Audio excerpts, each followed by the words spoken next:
Bonjour, la paracha de la semaine est Vaït-Hanan.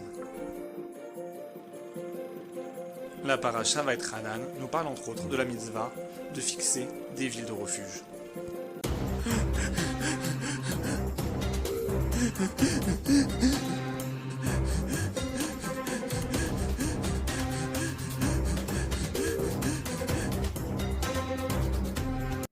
Hachem a demandé à ce que soient établies des villes de refuge, pour que puisse s'y protéger le meurtrier par inadvertance qui aurait causé la mort par accident, et qui est poursuivi par le Goël Adam, le vengeur de sang.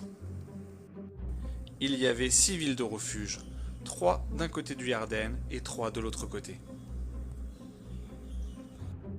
Moshe Rabbeinu a vu l'occasion d'accomplir une mitzvah liée à la terre d'Israël, sans pouvoir pour autant y entrer.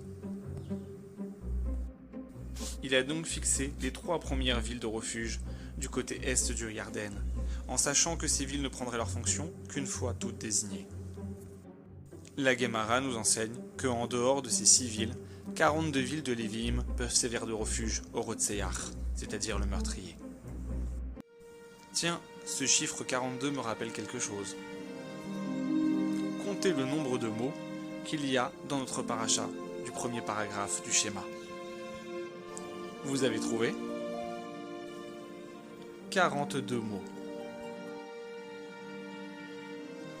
Mais ça ne s'arrête pas là.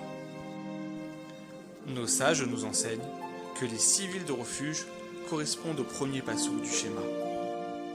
Allez, comptez avec moi. Shema, Israël, Hachem, Elokeinu, Hachem, Echad.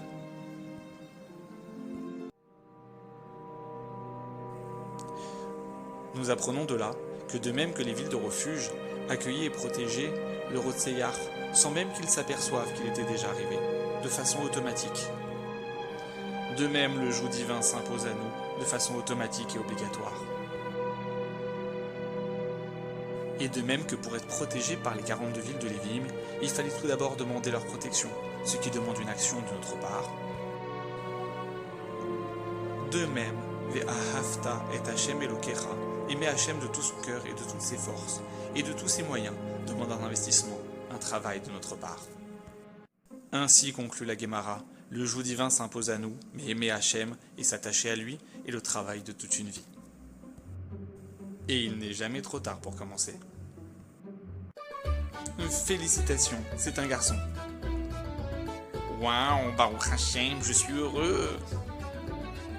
Tu sais quels sont les premiers mots que tu dois lui apprendre? Papa. Non, tu dois lui apprendre Dorat Sivalanu et Shema Israël. Il faut bien qu'il sache grâce à qui il est là. Moi, tu penses déjà à ça? Oh, tu sais, il n'est jamais trop tôt pour commencer.